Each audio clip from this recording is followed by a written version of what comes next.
There are places in this world where the unexplained will suddenly become akin to comfort, allowing the bizarre to bleed into the atmosphere. Within the city of Jefferson, Texas, resides such a location, in the form of a hotel that shares the city's name, in which the things that go bump in the night have begun to open doors, roam the halls, and reveal themselves.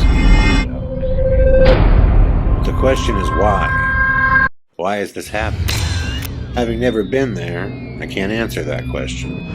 But on October 1st and 2nd, 50 of you will have the chance to join me for a weekend-long paranormal investigation at AGH Presents The Ghosts of the Jefferson Hotel. My friends, I am incredibly excited about this event. To those of you that have already purchased your tickets, thank you so much. I look forward to meeting you face to face in Jefferson, Texas. And for those of you who wish to join us at AGH Presents The Ghosts of the Jefferson Hotel, VIP tickets are sold out and there's only 15 gold tickets left. But you can get your gold tickets while they last by clicking the ticket link, which I've posted below in the description box. Until then, I will be counting down the days until I arrive at the Jefferson Hotel. Having said that, let's jump right into the In a Crowded Room podcast.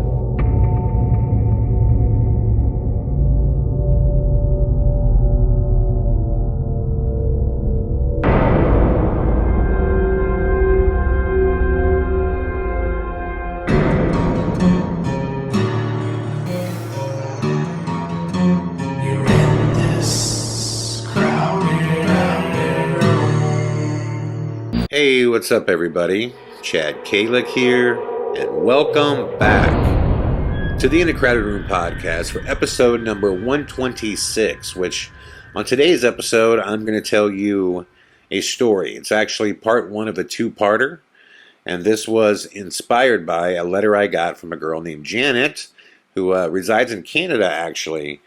And in this letter she had some personal experiences, and she wanted to kind of I guess debate would be the term. She wanted to debate with me whether or not the demonic was real versus spirit influence, which they're two different things. The demonic and possession, what she was referring to, that's when your entire free will is completely taken over by some manifestation of evil. You can call it a demon, elemental, whatever you want to call it. And that's different than spirit influence, is when a spirit, positive or negative, is influencing someone's emotions and often the outcome of events. It's kind of like pushing a person in a direction.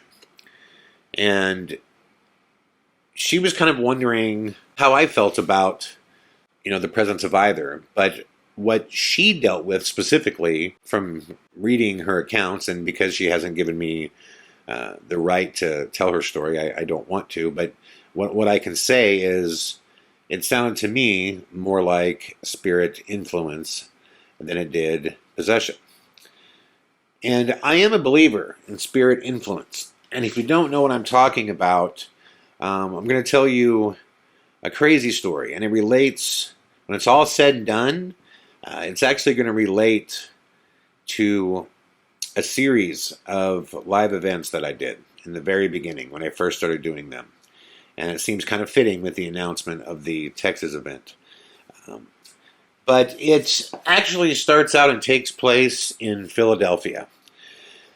Right when I first got into the public side of the paranormal, because I had spent a good, 10 years, 15 years privately researching before I ever decided, all right, well, I'm going to let the world see what I've been doing and tell my stories for the public to look into, and also make films about the paranormal. And when I first started doing that, a lot of people were saying, you should host events.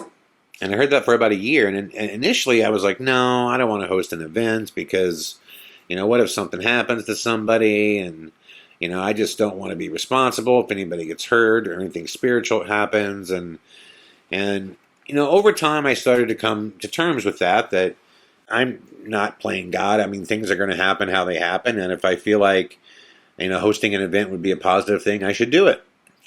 So I had my eyes open for new locations because I didn't want to just do the same places that everybody has done 1,000 times.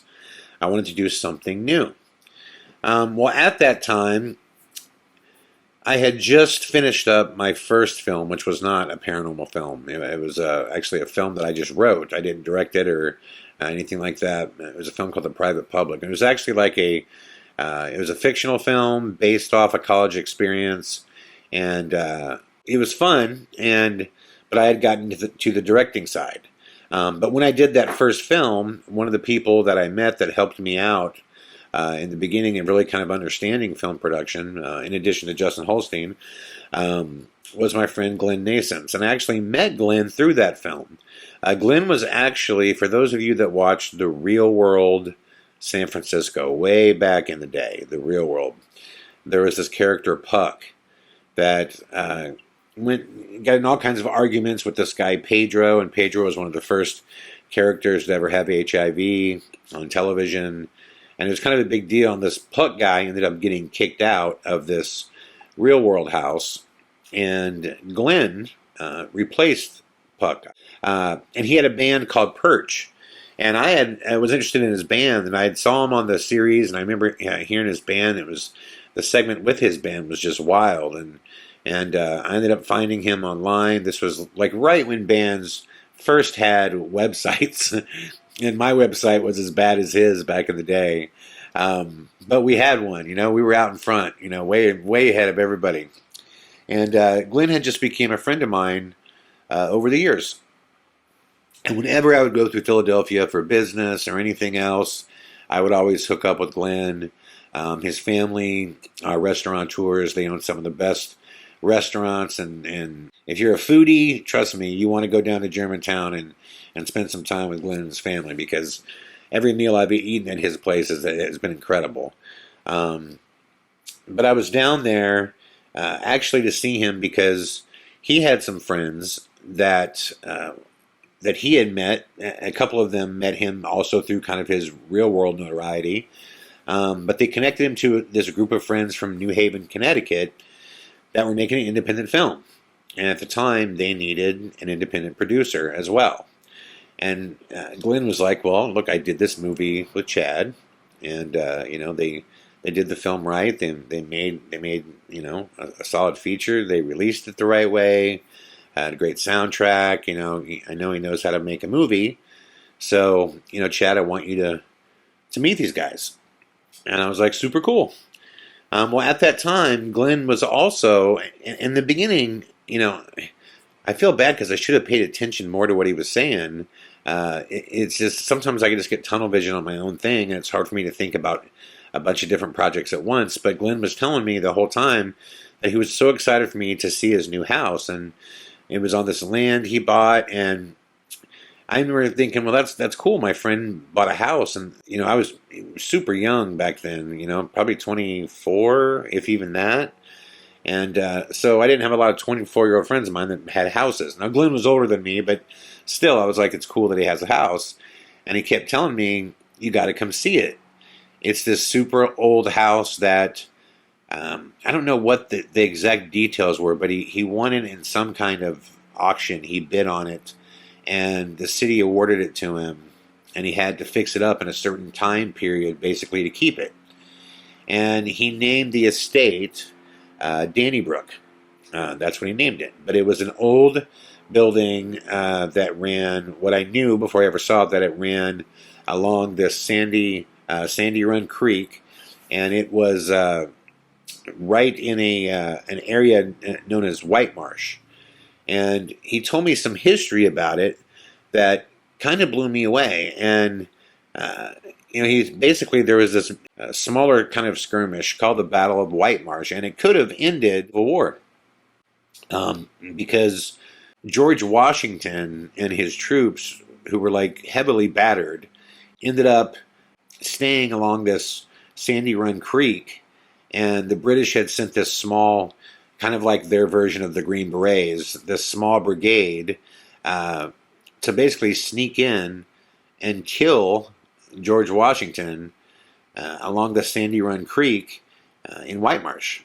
It ended up being the first time in history that United States forces used guerrilla warfare.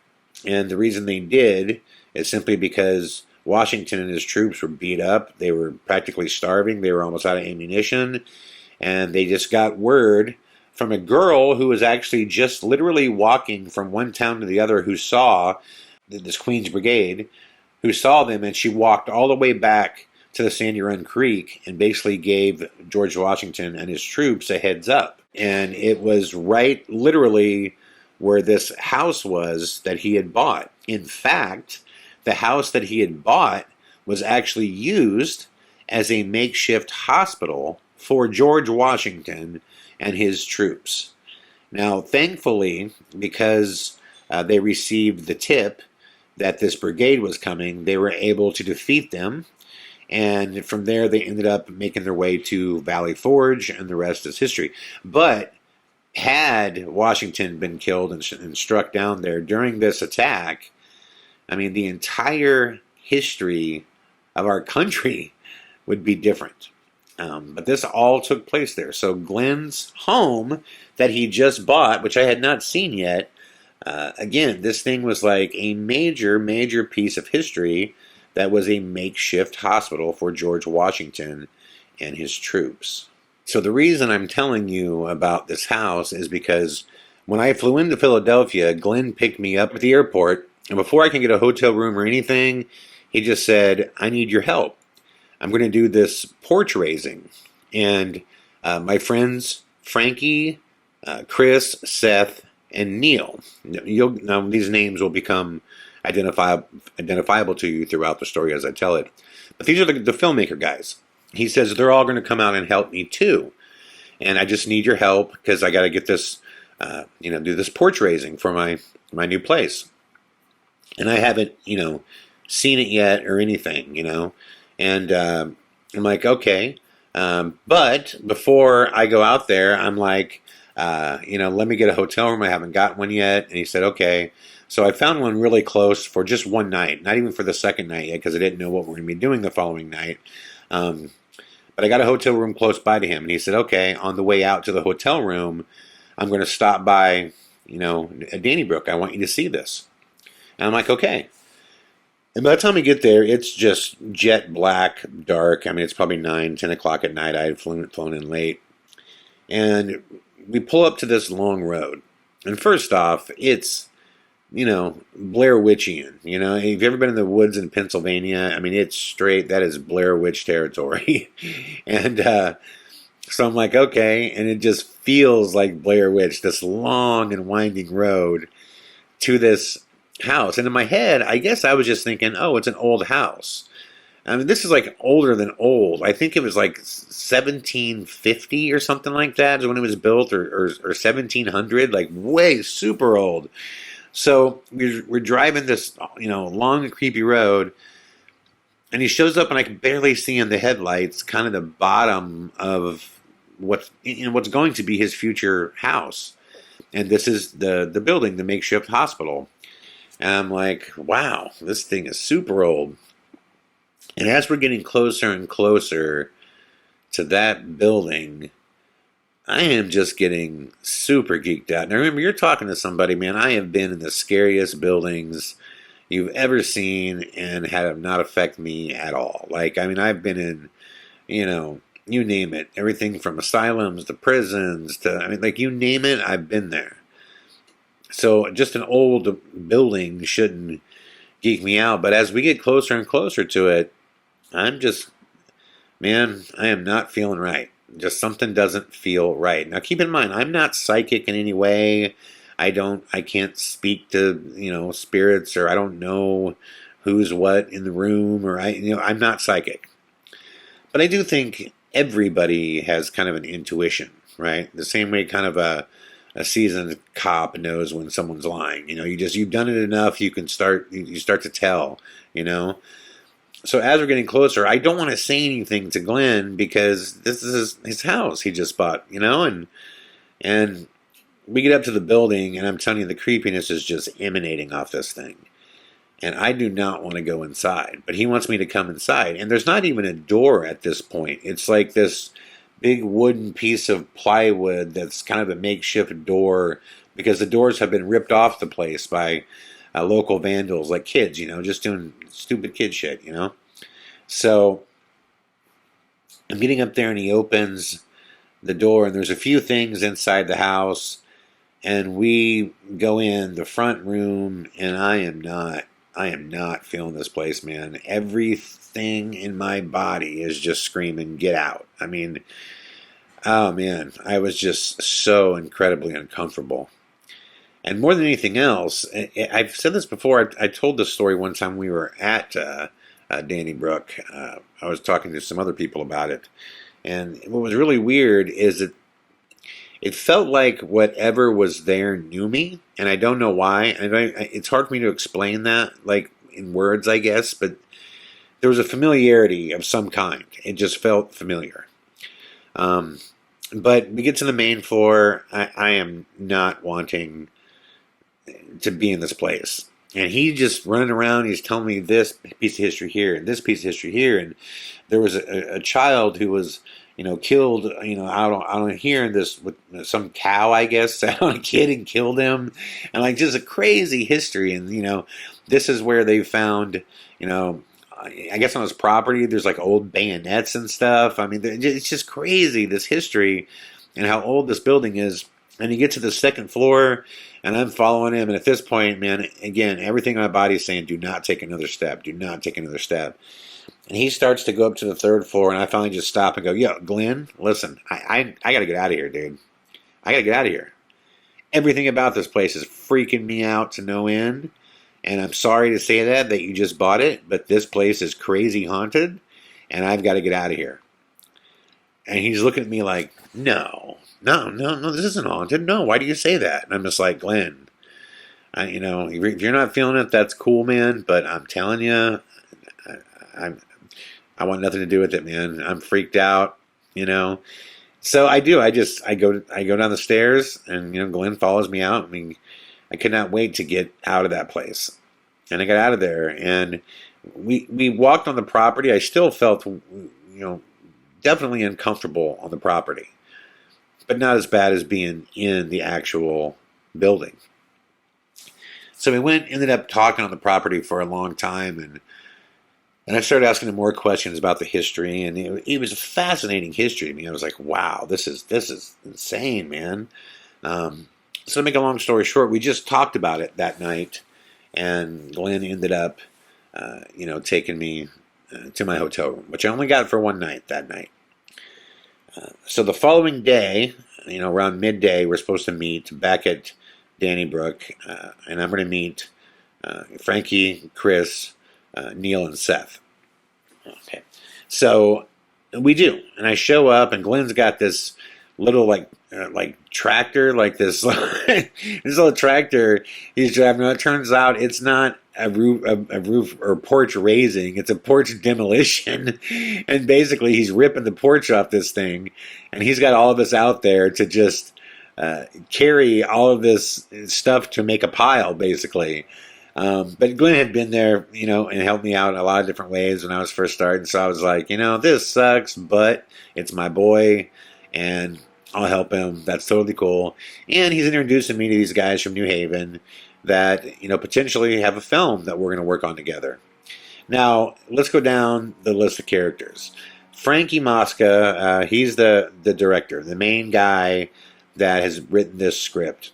And he later changed the name to This Wretched Life, but at one point it was called Parnassus. He's a little like a mini Al Pacino. I'm not kidding. Like, this kid looks like Al Pacino, sounds like Al Pacino, slicks his hair back like a young Al Pacino, like Godfather Al Pacino. Like, to the point where it was just like, Jesus, is this guy Pacino's kid? Like, this is crazy. And then his friend, Chris Plakaitis, who's cool as can be, is like, a spitting image of a young Sean Penn, like a Fast Times at Ridgemont High Sean Penn. So they're obviously the film guys, and they're way into, they're just cool dudes, and I hit it off with both of them right away. Knew I wanted to work with them right away just because of their personalities and their characters. And like I said, they're both from New Haven, Connecticut, so they've got every crazy story. Here in New Haven, it's a wild town. You have Yale there, which is immaculate, but it's surrounded just by like just the most hardcore like hood in the world. Like, it's a crazy town, but these guys have huge personalities, and I love both their personalities. And then they have this kid Neil Damiano who's with them, and it's not that I disliked Neil. I liked Neil, but he was a little. To be completely honest, I felt like he was like watching me. It was like, I don't know, like when you talk to someone and they're like, usually there's eye contact you make. I would like find him like looking at my shoes and then looking at my jeans, and he kind of made me feel uncomfortable in the beginning. Later on, I come to learn that's not the case at all. He's just a very. Basically, he met Glenn through his fandom for the Real World. And Neil was trying way back then to do like a local PBS show where he interviewed people he found were interesting. And he had kind of made his way through these circles and met a lot of Real Worlders that were on the show. And what I found out later on, he was trying to be a journalist, and he would journal about a lot of things. So he was just paying close attention to who I was, for his own kind of reasons, and I really do believe they were journalistic. So, it was just strange because I had not met somebody that I felt like was just like scanning me over whenever I would talk to him. That's the best way I can to describe it. And so that was my initial impression of him. And then the other guy, Seth, same thing. He had met Glenn kind of through Glenn's fandom, or through Seth's fandom for the Real World. And Seth was just big dude, big guy, like probably, 6'2" or so, just big, thick, huge guy, and as nice as can be, but socially awkward. Just very kind of quiet and kind of stuttering a little bit at times, which, believe me, I will never give anybody a hard time for stuttering. I still do it now. I just did it. I had a stuttering problem bad when I was young. Actually had to go to speech therapy for that, believe it or not, guys. But I picked up on that right away, that he kind of had some stuttering things. But he was, like I said, quiet, super quiet. Always listening, always very aware, always had an ear to the conversation, always knew where we were at in the conversation, but didn't offer a lot in the way of, being vocal. And, I was fine with that. I was like, that's, cool. So cool enough guys, So we do this, this porch demolition thing for Glenn. And I'm just getting to know the guys as we're doing it. And again, super cool, super cool guys. It was all fine. And we get done, and Glenn just kind of having a blast with this. The fact that he's got us all out there working for him and basically stacking up his porch that he ripped off with the tractor. And so that night, they decide, Seth, Chris, Neil, and Frankie, they decide they're going to go down to downtown Philadelphia, and they're going to have a few beers at the bar, and they're going to hang out for dinner, where because I just wanted to spend some time with Glenn too, and Glenn knows that I didn't drink at the time, I'm just going to go have dinner at a restaurant owned by, I believe, Glenn's brother at that time, and or partially by Glenn, I'm not sure. So it was nice. It was really cool. I went down, I had a good dinner with Glenn, and he filled me in more on his place, and we talked about the old film, and his the good times we had, and also he was talking about his time frame to finish up Dannybrook, and he started asking me again about the paranormal stuff, and I just said, listen, man, I felt it all day today too, which I did the whole time that we were cleaning up that porch. I felt it, And I didn't want to say that to him. I really didn't. I did not want to say that to him, but I knew he was going to have issues with this place. In the long run, he would have issues with this place. And I could tell that, he didn't really want to hear that in the beginning. And why would you? Why would anybody want to hear, I just bought this place and, this ghost hunter's here and thinks it's haunted now? So, anyways, the plan was, after dinner, I was going to go back with Glenn to Dannybrook, and because he had a bunch of stuff he was going to be doing. He's going to be working out there all night. And then Seth, Chris, Neil, and Frankie were going to all come back to Dannybrook as well. And we were going to hang out a little bit now and really kind of get into the details about their movie. And then at that point, I would wrap it up for the night, and I would go find, a hotel, which I was planning on getting the same one again for another night. But at that point, because I just didn't know how the night was going to go, I didn't have another hotel room booked yet, and I travel super light too. So I only had like a bag with me with one set of jeans and another shirt. I didn't have much with me.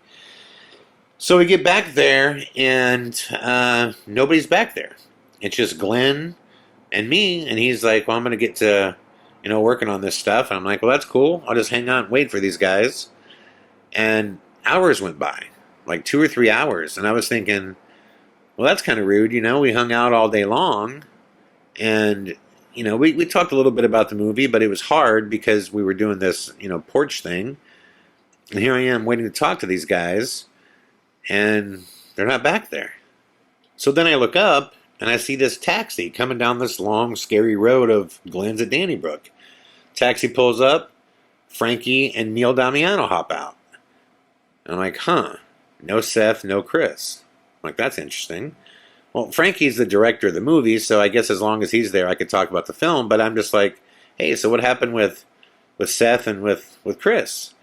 Well, I guess when they went downtown, now Neil had driven there. Neil's car was there, okay? But when they went downtown, Seth had a truck, and everybody could fit in his truck. And Seth was like, well, okay, I'll drive. I'll be the designated driver, So they all went downtown, and I guess they hang out. They had their beers, and it turns out that Chris started rocking, had a few more beers, and he didn't want to go. He wanted to party some more. So Seth said, well, you guys, if you want to catch a cab back, then I'll hang out with him, and I'll make sure that he gets home okay. And I'm like, okay, so he's just down there partying, just downtown right now? And they're like, yeah, Frankie's like, in his Al Pacino way, he's like, yeah, he'll be back, don't worry about it, and stuff. And I'm like, okay, that's cool, as long as he's cool. So we ended up talking about, his film, and the whole time, Neil's hanging out. And what I didn't know at that time is Neil was kind of had this backdoor kind of looping way into Frankie's film. And that's another reason why Neil was kind of paying so much of attention to me, because he knew about my other film, and he, wants to hit it off well with me because he wants to get on this film as well. So he's got, every intention of working on this movie as well. So Frankie's telling me all about the film, and Neil's just kind of, backing him up on everything he says. And it must have been 2 or 3 hours that we talked about this film. And then suddenly I say, guys, it's really starting to get late. It's probably like 9:30, 10 o'clock. And I'm like, should we be calling Seth or, Chris to see what's going on? And they're like, yeah, no problem. Let's call them. So they're calling both of their cell phones, and no one's answering. Like, no one's answering at all. I'm like, no one's answering. I'm like, that's kind of creepy, don't you think? I mean, like, why wouldn't they be answering? Like, and, Frankie's like, yeah, no, I don't know. I mean, they're just partying, I'm sure it's fine. And I'm like, is it? I'm like, how well do you guys know Seth? And both of them are like, I don't know him at all. I just met him for, like, the first time. And Neil's like, I've met him, like, one other time, but that's about it. And I go, And it's quiet, and Frankie goes, it's kind of creepy, isn't he? I go, Seth? I go, well, he's quiet, he's observant and quiet, and Neil's like, yeah, he was like that last time too. And I'm like, yeah, Huh, that's interesting. I'm like, you guys don't really know him that well, though, huh? And they're like, no. And I go, huh. Well, I'm sure everything's okay then. And Frankie's like, yeah. Yeah, I'm sure everything's okay. Not a big deal. So I'm like, okay. So I, kind of just sitting there trying to figure out what I'm going to do for the night. And I see Glenn walking around in a circle. And, I go talk to Glenn, and he's still working on his house. And he's giving me a hard time about, come on in. I'm like, no, dude, the place is haunted. This whole area creeps me out, man. I've been creeped out the whole time I'm here. And he's like, well, you guys are welcome to do, whatever. And I'm like, well, what's going on with Seth and, Chris? I mean, they're still down. He was like, oh, they're still partying. I'm like, yeah, they're still partying down there. And he's like, oh, I don't know. They'll probably be back, though. Probably be okay. And I'm like, all right, that's cool. So I go back over, and it's starting to get cold. And we're all talking, about the movie more.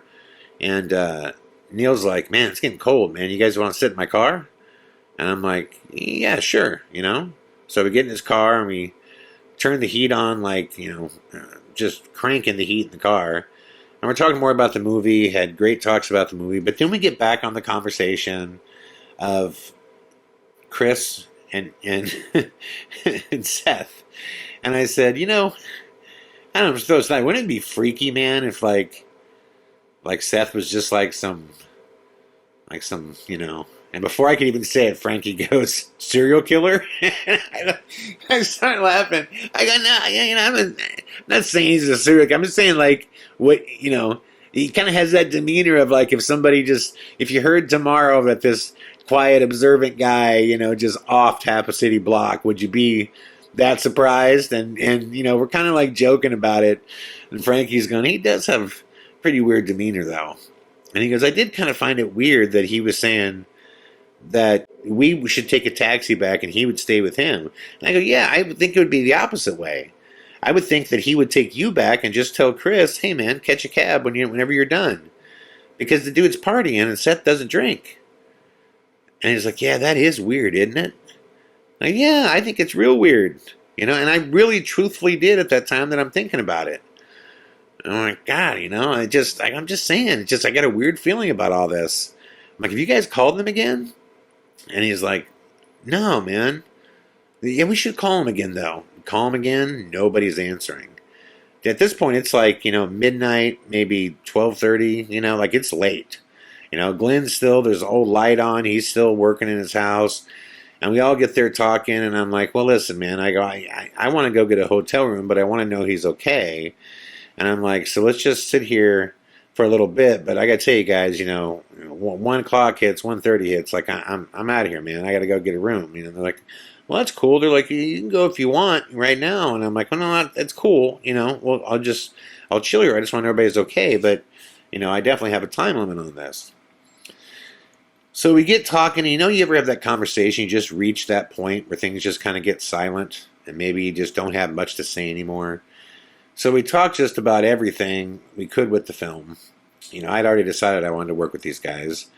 And I'm just kind of sitting there, staring out the window, looking at Dannybrook. And I'm like, man, that is just a creepy building. And the next thing I know, I'm just getting warmer and warmer and warmer. And I could feel myself getting tired. And the next thing you know, I just fall asleep. Just out. And I open my eyes right as I hear this hand just smash against the window. And all I see is this face that looks like it's bloody. And someone screaming, help me! And I just let out the craziest scream. I'm just like, bah! I freak out. Then behind me, Frankie just sits up. He fell asleep. He's going, bah! We're all screaming, and someone's beating, like their face is in my face. Next one, and it totally, like, once my REM, because I was like a deep REM sleep, once I figure out what's going on, like 5 seconds later, it's Neil. Neil got out of his car, went walking around to go to the bathroom, came back, and he had locked himself out. And he got super freaked out outside the car, and he said he was like doing the knick-knack, just tap, tap, tap thing on the window, and we were not answering, so he started just hitting the window harder, and we weren't answering, so he just started screaming, "Hey, open up," and was beating the window. Well, when I woke up, I am telling you, I saw a dude's face 6 inches from mine that appeared to be bloody and beaten, and it was just my brain going haywire, coming out of like a deep sleep, and I was so incredibly freaked out. I'm like, what is going on with me? Why did I think Neil was, a bloody face? It has to be my brain. It has to be REM, right? Like I'm in deep REM and something pulled me out of it. And I'm just like, Jesus, man. So I open the door and he comes around, and he explains everything. And I'm just like, God. And I go, man, where is Chris? Where is Seth? What is going on? And Frankie at this point is like, yeah, dude, I'm starting to get freaked out. Like, what is going on? I'm like, I don't know. Call them again. They call him again. Nothing. Nobody answering. And I go, all right, man, well, this is just weird. I go, I just need to go find Glenn, and he needs to do something, man. Like, we need to go back to the bar where they were at or something. I don't know. But, someone's got to do something, or else I'm going to be done with this whole thing. I'm freaked out at this point. So I'm trying to find Glenn, and I can't find him anywhere. I can't find him anywhere. His vehicle's gone. He had a truck he drove. He's gone. Like, nowhere. And I'm like, what in the hell? But I remembered at dinner, Glenn had told me that his wife and kids were not going to be staying at his house because Seth had drove up, and Seth was going to be helping him work on this porch demolition like the whole weekend. So his wife and kids, I think they stayed with a relative, and Seth was going to be staying with Glenn. So I said to him, I go, guys, I bet I know what happened. I bet Glenn finished up, and we were all asleep in your car. And it's not like it's not like Glenn views this as dangerous out here. It's his property. We're all asleep inside a car that's locked. He probably just went to his house, and I'll bet you anything right now, Seth is back there asleep, and Chris is probably passed out on his couch. That's probably what's going on. We're just freaking each other out. And I'm like, does anybody have Glenn's address? And Frankie's like, I have it. I'm like, okay, can you find it? He digs around. Thank God he does have it. And I'm like, all right, man, let's just drive over there, because I'll bet you they're all sitting there, and our minds are just getting, the best of us right now. And they're like, okay, cool. So we go driving over there, and remember, Neil is driving, Frankie's in the back seat, I'm in the front.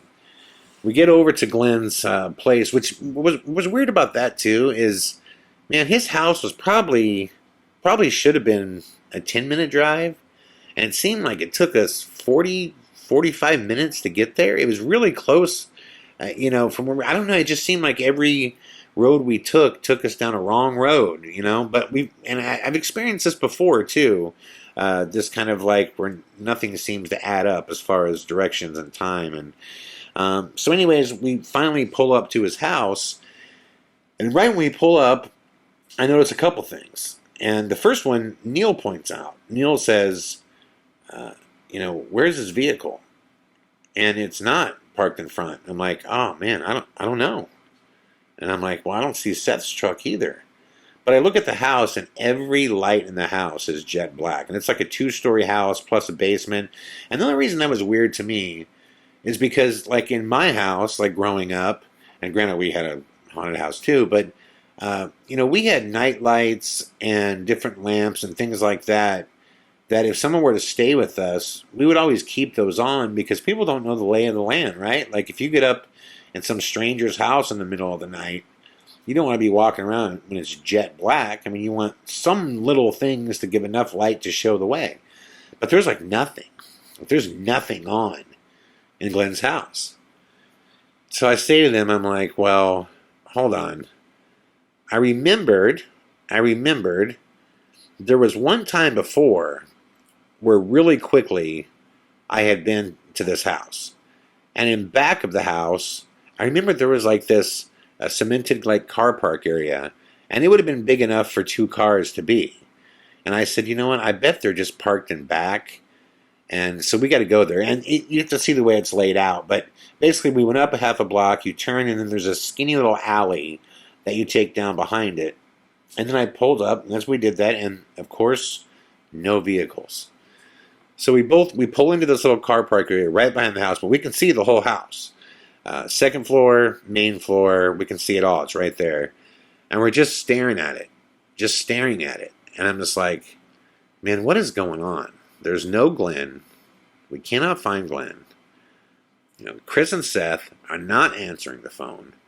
Why on earth did Seth say I'll stay with him when Seth's not a drinker and send you guys back? Now we can't get a hold of anybody. We don't know what... I mean, this whole thing is bizarro. Frankie's going, dude, I'm telling you, man, I get a bad feeling. And I'm like, yeah, and he goes, dude, we're like, joking about that serial killer shit, but I'm telling you, dude, I got a bad feeling about him. I'm like, yeah? And he's like, yeah, dude. He goes, he does act weird, man. And I'm like, yeah, just a quietness thing? And he's like, well, that, and yeah, he's just always around, man. He's always got an ear open, but, he just never hardly talks at all. He's always around. He's always, just whatever Glenn wants and needs. It's like he'll do whatever Glenn wants, and I don't know, man. He goes, I just think maybe there's a lot more to this guy than we know. And I'm like, yeah, man, that is weird. And he's going, yeah, that is weird. He should have taken us home. You're right. I'm like, yeah, well, I agree. It's strange, but I don't know him well enough to say, the guy's a killer, for Christ's sakes. I can't even think we're even talking about this right now. But I'm telling you, every bone in my body was leaning in that direction. And I'm like, well, we clearly, we got to go inside the house. And Frankie and Neil are both like, dude, what? I'm like, yeah, we got to go inside the house. And they're like, dude, there ain't nobody there. I go, well, then we go knock on the door, and if there's nobody there, there's nobody there. There's nothing we can do at that point. I guess we go back to Dannybrook. I don't know, but we got to go in the house and see if they're there. And they're both like, oh, man, I don't want to do that. We don't got to go in the house. There clearly ain't anybody there. And I'm like, well, I know, but we got to go try. And they're like, no, man, there ain't nobody there. I'm not going in there. There ain't nobody there. I'm like, all right. I'm like, are you sure? And he's like, no, there ain't no reason to go in. I'm like, okay. And I'm looking at the house, and the top bathroom light comes on. Just one single light, no bedroom light. The bathroom light comes on. And we just see a big shadow walk in there, and then the light shuts off. And I'm like, oh my God. Who is on the top floor alone right now? We are freaked out. Frankie's going, dude, man, my pulse is beating, man. I'm like freaked. Neil's like freaked. I'm freaked. I'm just sitting there going, whoa, what is going on right now? If there's someone in the house here, how did they get here with no car, with no anything, with no nothing? Like, what is going on? So I'm like, okay, we got to go in the house. And I mean, man, trust me, this was a heated conversation. And, it went back and forth from, we ain't going in the house, screw that, I don't care what happened, to, we have to go in the house and battle plans to kill Seth if something goes wrong. Like, we are totally freaked out. We're having the most insane conversation about this. I'm sitting here going, oh my God, I am so freaked out. So finally, what we came down to is I said, listen, Neil, you're the getaway driver. Frankie, you got to go to that third floor, and you got to open up that door, and we got to know who's in there. And I go, I'm going to stay at the bottom of the stairs. He's like, why are you staying at the bottom of the stairs? And I'm like, dude, I'm way too big, man. I'm like, if something goes wrong upstairs and I got to come running downstairs, I guarantee I'm going to fall down those things. Where it's different, man. If I got to come up them, that's a different story. Or if you're coming down, I'm right there. I came up with every excuse and every reason in the world why I was not going to go knock on that door, man. But it actually made sense because Frankie was smaller, he was nimble, as I have the agility of a mountain goat. So we decide this is what we're doing. Neil's just staying in the car with it running in case we come firing out of there. And Frankie and I, we both make our way to the front door. Frankie reaches for the front door right away, and I'm looking at his hand slowly going, man, is this thing going to open or not? He twists the door. It's open. I'm like, oh my God, we're going in this place. I was just praying that we're going to open the door and Glenn's going to be just asleep right there. We open the door. Nothing. Nobody on the couch. Nothing. We're both standing there, like in the living room, talking to each other, like in this super low voice, just going, "Do you hear anything?" "No." "How about you?" "No." "Gotta go up the stairs, Frank." "I know. Don't tell me what I gotta do." All this stuff. So he's like freaked.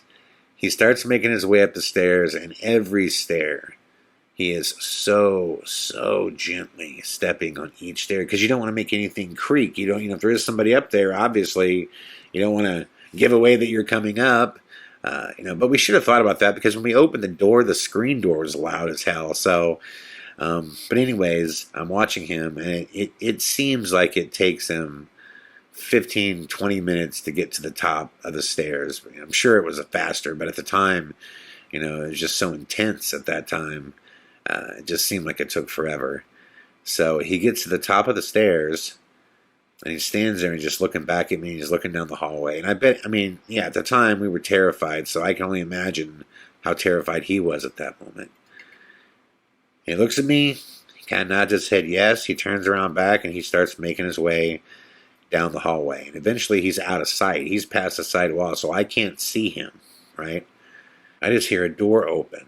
And then there's like 10 or 11 seconds of like nothing. Just dead silent.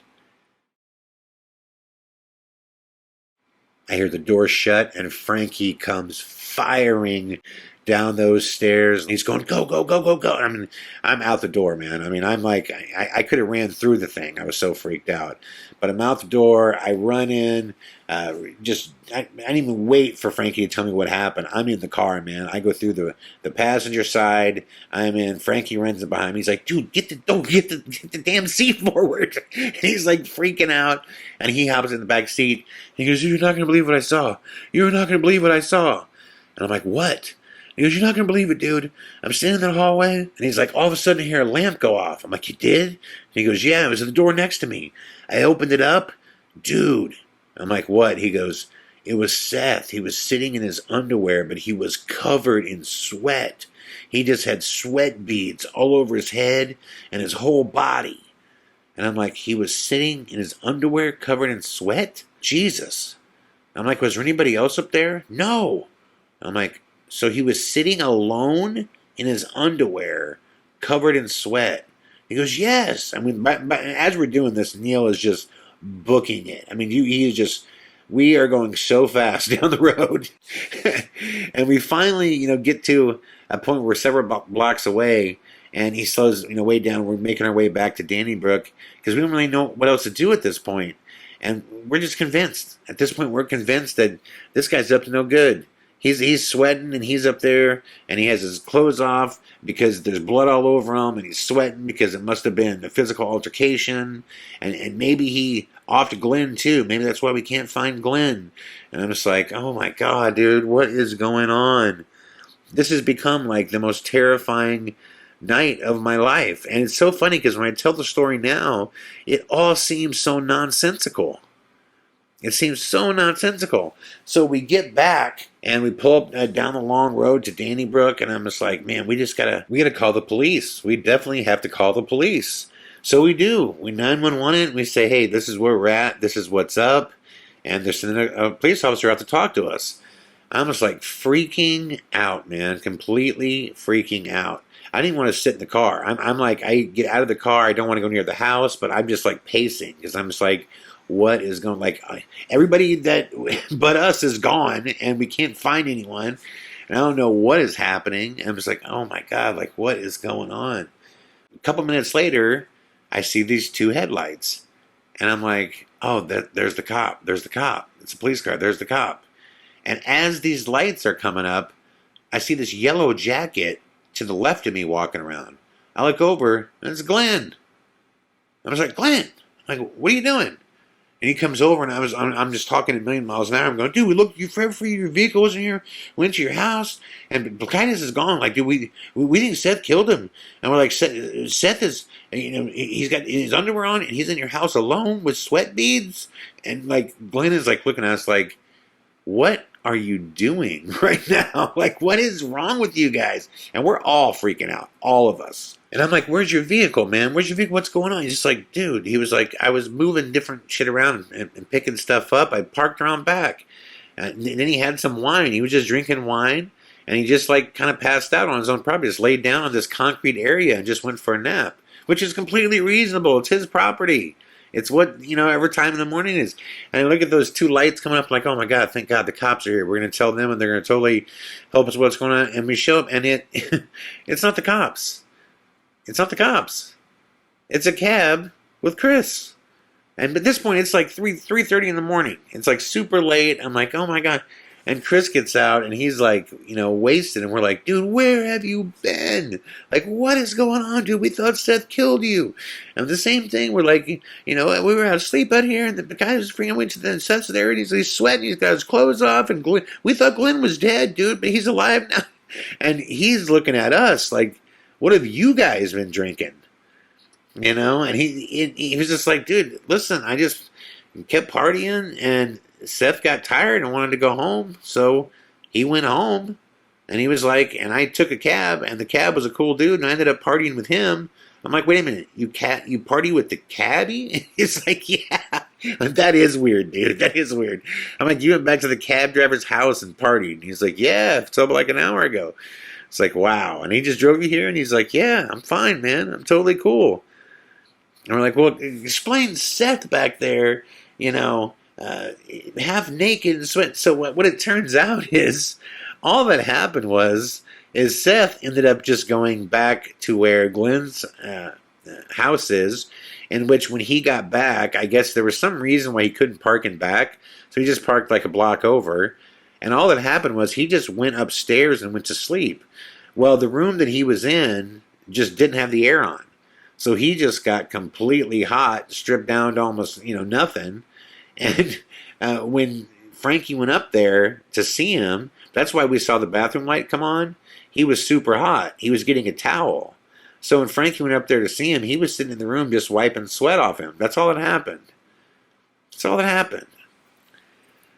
I have never felt like a bigger idiot in my life. And believe me, I apologized infinitely because the next day, Glenn's telling Seth, going, these guys thought you were a serial killer.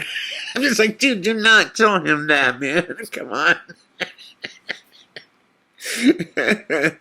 So I ended up talking to him. I was like, dude, I go, just for the record, it's not like I initially thought you were a serial killer. I go, this was after a long night of weirdness, and I don't know, there is something about this place that took every thought I had and we had to some negative place. And yeah, it was, anyways, I just told him, I said, I am so sorry, because Seth, I can say it to this day, I ended up getting to know Seth over the course of time, and he is genuinely one of the nicest dudes in the world, and couldn't hurt a fly, man. I mean, it just, there was something bizarre about that place, and I left there, and I remember thinking that. I remember thinking, man, it was like something was absolutely like influencing not only my thought, but our collective thought. Because I've never been to a place before and gone from completely normal and happy to like suddenly within 5-6 hours, I'm thinking there's a serial killing that happened. I mean, like, it just, the anxiety level that I felt every time I was near that place was just through the roof. And I just had no other explanation as to why my brain went there. None whatsoever. Now, I bring this up because this is we're getting to the end of part 1 of the story. Trust me, part 2 gets even weirder. But what was really interesting is after I left on that trip, over the course of time, Glenn and I are still talking, and he's about his house, and he's getting it remodeled and refinished, and he's doing an amazing job on it. And every time I was back there, he knew I didn't want to stay there. He knew I was freaked out by the place. But every time I'm back there, he would take me out to see the progress. And it took me a long time before I'd even step back, foot actually inside the building. But what's interesting is as time went on, as he remodeled the place, he finally says to me, we're at dinner. And he says to me, you're right. And I go, what? And he goes, the place is haunted. And I go, oh, yeah, dude. I go, no, yeah, I know. And he's like, no, it's really haunted. And I go, yeah? And he goes, yeah, there's a lot of things that have happened there that are really super, super bizarre, man. And I'm like, well, like what? And he goes, for example, he was like, our dining room chairs. It doesn't like them standing up. So I'll, have them all standing up, and I'll wake up and, we'll hear things in the middle of the night, and I'll come downstairs and all the chairs are down. I'm like, oh, like knocked over. And he's like, yeah. And he goes, in fact, in the basement, there was these French doors that I put in. And he goes, and I would shut them, and every night that I would come down, the latch would be off and they'd be open. And he's like, so I finally put like this wooden latch where like it was not like a 2x4, but a thick piece of wood that latched them shut. And this thing, whatever was there, had enough strength that after these French doors were latched, it blew the doors open and just shattered the wood that was put as a barrier to stop it from going. And I'm like, wow, that's super intense. And I said, well, you got to be careful. I'm like, because I'm like, if you're experiencing this now, probably everyone else in your family is as well. And in the beginning, he said not everybody was. It was him first, but that would change. And over time, he kept telling me, these stories. And I became, like any of these places, I became more and more fascinated with the place and more driven to conquer my own fears. Because that was one of the places that truly scared me, and I didn't know why. And I also wanted to know, is that place, is that a place where people show up and consistently experience, spiritual influence? Now, that was the running theory I had about that night. So when it came time to hold events, I had gotten to a place where I was like, you know what? That would be a super cool kind of experiment to, hold an event out there, 15, 20 people. Let's just start small. I'll tell everybody about my experiences as well, so they know, no one's going to go into anything blindfolded, or no one's going to be, surprised by anything that's happened. And I decided that I was going to start hosting events at Dannybrook if Glenn would allow it, which Glenn did. And let me tell you, the strangest, most terrifying, odd, bizarre event that I've ever hosted took place at Dannybrook, and it is the reason that if it's any kind of event of any sizable measure whatsoever, we'll have security on site with us, staying there the whole time. What occurred in part 2 of this story that I'm going to tell you is was absolutely terrifying, to the point where I was in fight or flight, ready to lose my mind, because what occurred out there was unlike anything that I have ever experienced before or after. I hope you enjoyed part 1 of this episode of the In a Crowded Room podcast.